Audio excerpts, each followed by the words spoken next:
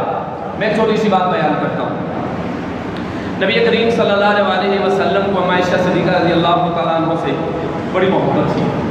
ایک دفعہ رسول پاک صلی اللہ علیہ وسلم بڑے خوش تھے. آقا کریم علیہ السلام نے فرمایا عائشہ آج تم جو پوچھو گی میں تمہیں بتاؤں گا، جو آپ پوچھو گی میں تمہیں بتاؤں گا. میں مختصراً اجمالی طور پر اس واقعے کو بیان کر کے جو مراد اخذ کرنا چاہتا ہوں بیان کر کے آگے عنوان کی طرف آتا ہوں. عائشہ آج جو تم پوچھو گی میں تمہیں بتاؤں گا. فرمایا یا رسول اللہ بالکل آج میں جو پوچھو گی آپ بتائیں گے؟ میرے نبی نے فرمایا بالکل جو تم آج پوچھو گی بتاؤں گا. فرمایا یا رسول اللہ مجھے سمجھ نہیں آ رہی کہ میں آپ سے کیا پوچھوں، میں نا مشورہ کرنا چاہتی ہوں. فرمایا کہ کس سے مشورہ کرنا چاہتی ہوں؟ فرمایا کہ میں نا اپنے والد حضرت ابوبکر صدیق سے پوچھ لینا چاہتی ہوں کہ اتنی بڑی آفر ہے، میں رسول پاک صلی اللہ علیہ وسلم سے کیا پوچھوں. آپ اپنے والد محترم کے پاس آئے.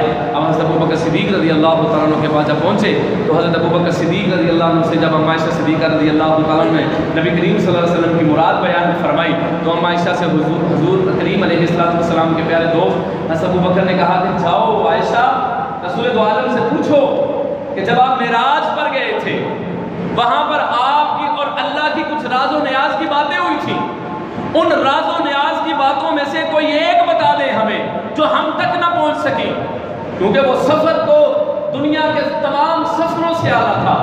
جب آئے نا عائشہ صدیقہ رضی اللہ تعالیٰ عنہ نبی کریم صلی اللہ علیہ وسلم اسٹل مسکرا رہے تھے اپنی بیوی کی طرف دیکھ کر، تو یہاں سے ایک بات اور ثابت ہوئی کہ اپنی بیوی کی طرف دیکھ کر مسکرانا بھی سنت رسول ہے. ہر مرد کہتے سبحان بیوی کی طرف دیکھ کر مسکرانا یہ بھی کیا ہے؟ سنت رسول ہے. ہر مرتبہ 12 نہیں بجے ہونے چاہیے ہمارے منہ کے اوپر. نبی کریم صلی اللہ علیہ وسلم نے فرمایا کہ عورت کو ٹیڑھی پسلی سے پیدا کیا گیا، بائیں پسلی سے. اگر اس کو تم زبردستی سیدھا کرنے کی کوشش کرو گے تو یہ ٹوٹ جائے گی. پیار محبت سے اس سے کتنا کام لے سکتے ہو لے لو. اور دیکھنے میں آیا ہے، اور آپ شادی شدہ لوگ بیٹھے، آپ کا مشاہدہ میری بات پر دلیل قائم کرے گا کہ مولانا آپ ٹھیک کہہ رہے ہیں. محبت سے جو کام لیا گیا ہے وہ سختی سے لیے گئے کام سے زیادہ بہتر ہے. تو رسول پاک صلی اللہ علیہ وسلم مسکرائے. فرمایا کہ میرے دوست نے کیا کہا؟ فرمایا جی آپ کے دوست نے یہ کہا کہ آپ جب معراج پر گئے تھے اور آپ کی اور اللہ کی کچھ راز و نیاز کی باتیں ہوئی تھی ان میں سے کوئی ایک بتا دیں. رسول پاک صلی اللہ علیہ وسلم مسکرائے اور آپ نے فرمایا مجھے پتا ہے ایسی بات میرا یار ہی پوچھ سکتا تھا، کیونکہ ان کا مزاج نبوت کے مطابق تھا، وہ میرے ساتھ وقت گزارا ہے. رسول پاک نے فرمایا کہ میں نے آپ کے ساتھ وعدہ کیا ہے کہ میری اور میرے اللہ کی راز و نیاز کی باتیں تھیں، لیکن میں نے چونکہ آپ سے وعدہ کیا ہے میں آپ کو بتا دیتا ہوں کہ رسول اللہ صلی اللہ علیہ وسلم نے فرمایا کہ اللہ نے کہا کہ واجب ہے مجھ پر اس شخص کو جنت میں لے کے جانا. حالانکہ اللہ کو یہ قسم اٹھانے کی یا یہ کہنے کی ضرورت نہیں ہے کہ مجھ پر واجب ہے، اللہ ویسے ہی کہہ دے تو وہ واجب ہی ہوتا ہے، لیکن بات کے اندر وزن پیدا کرنے کے لیے اللہ نے فرمایا کہ واجب ہے مجھ کو اس شخص کو جنت میں لے کے جانا جو شخص ٹوٹے ہوئے دلوں کو جوڑ دیا ہے. زندگی کا یہ ہنر بھی آزمانا چاہیے، جنگ کسی اپنے سے ہو تو ہار جانا چاہیے. ہم یہاں پر جنگ ہار جائیں اور اپنے باپ کو جیت لیں. ہم لوگوں نے گفتگو جیتنا سیکھا ہے، شخصیات کو جیتنا نہیں سیکھا. ہم نے گفتگو کو جیتنا سیکھا ہے. ہم نے اپنے دوست، بھائی، بہن، ماں، باپ، بیٹے، قریبی رشتہ داروں کو جیتنا نہیں سیکھا. اس لیے کبھی کبھی گفتگو ہار جانے میں بھی فتح ہوتی ہے. بلکہ میں کہتا ہوں جہاں پر دیکھیں کہ اب رشتہ ٹوٹ جائے گا گفتگو ہار جائیں، اپنی شکست تسلیم کر لیں. خدا کی قسم یہ جو شکست ہے رشتہ بچانے کے لیے، میرے نبی دو عالم صلی اللہ علیہ وآلہ وسلم نے ارشاد فرمایا اگر معاف کرنے سے، رشتہ جوڑنے کی وجہ سے جو تم معاف کر رہے ہو، اگر تمہاری عزت میں کمی آئے، سنیے میرے نبی نے فرمایا اگر معاف کرنے سے تمہاری عزت میں کمی آئے قیامت کے روز مجھ سے لے لینا. معاف کرنے سے عزت میں کمی نہیں آتی، معاف کرنے سے عزتوں میں زیادتی آتی ہے، عزتیں بڑھتی ہیں. جب انہوں نے فرمایا نا کہ جو رشتوں کو جوڑے اس پر جنت واجب ہے، عائشہ صدیقہ رضی اللہ عنہ فوراً گئی رسول پاک صلی اللہ علیہ وسلم کے پیارے صحابی حضرت ابوبکر صدیق رضی اللہ عنہ کے پاس اور جا کر سارا واقعہ بتایا، کیونکہ حضرت ابوبکر صدیق نے کہا تھا جو حضور راز کی بات بتائیں مجھے آ کر ضرور بتانا. جب یہاں پر آ کر عائشہ نے بتلایا تو جب بتایا کہ جو ٹوٹے ہوئے دلوں کو جوڑ دے گا اس پر جنت واجب ہو جائے گی، تو یہاں پر عائشہ صدیقہ رضی اللہ عنہ کے والد اور نبی دو عالم صلی اللہ علیہ وسلم کے پیارے صحابی اور دوست اونچی آواز میں رونا شروع ہو گئے کہ محلے والے آپ کے رونے کی آواز سننے لگے. تو عائشہ فرماتی ابا جان یہاں پر تو خوش ہونے کی بات تھی، آپ رو کیوں دیے؟ حضرت ابوبکر صدیق نے فرمایا میری بیٹی آپ حدیث کے ایک رخ کو دیکھ رہی ہو، میں حدیث کے دوسرے رخ کو بھی دیکھ رہا ہوں، میں دوسرے رخ کو دیکھ رہا ہوں. فرمایا ابا مجھے سمجھ نہ آئی، ابا مجھے سمجھائیے. حضرت ابوبکر صدیق نے فرمایا اگر ٹوٹے ہوئے دلوں کو جوڑنے پر جنت کا وعدہ ہے تو جو جڑے ہوئے دلوں کو توڑے گا اپنے مزاج کی سختی کی وجہ سے وہ شخص جہنم میں جائے گا. اور آج ذرا میں اور آپ اپنا محاسبہ کریں کیا ہم دلوں کو جوڑنے والے ہیں یا دلوں کو توڑنے والے بنے ہوئے ہیں؟ ہمارے پاس کوئی پنچایت آ جائے ہم پارٹی نہ بنے بلکہ ہم مسند انصاف پر بیٹھے ہوئے ہیں. آپ کی حد الوسع کوشش یہ ہونی چاہیے کہ ان کا رشتہ ٹوٹے نہیں بلکہ جڑ جانا چاہیے. یہاں پر نبی کریم صلی اللہ علیہ وسلم کی حدیث باصادت کو ارشاد فرمائے. نبی کریم صلی اللہ علیہ وسلم کی احادیث جو ہمارے لیے مینار نور ہے. آپ نے فرمایا لا ایمان لمن لا امانۃ لہ، جو امانت میں خیانت کرے وہ مومن نہیں. لا دین لمن لا عہد لہ، جو دین کے اندر جو وعدہ پورا نہیں کرتا اس کا دین نہیں. من غش فلیس منا، جس نے ملاوٹ کی وہ ہم میں سے نہیں. اب نبی کریم صلی اللہ علیہ وسلم نے ارشاد فرمایا اجتنبوا کثیرا من الظن ان بعض الظن، جو چیز ہمیں واضح نظر آ رہی ہوتی ہے حقیقت میں وہ نہیں ہوتی. جب تک ہم اس کو تسلی نہ کر لیں اس وقت تک اپنے دل میں کوئی بات نہ بٹھائیں. یہاں پر ایک حدیث سماعت فرمائیے. نبی دو عالم صلی اللہ علیہ وسلم نے ارشاد فرمایا اکثر سوشل میڈیا پر آج ہم اس حدیث کو سوشل میڈیا پر اپلائی کرتے ہیں، چونکہ میرے نبی کا جو دین ہے وہ آفاقی دین ہے، وہ کہیں نہ کہیں پر آیت مبارکہ حدیث مبارکہ فٹ ہو رہی ہے.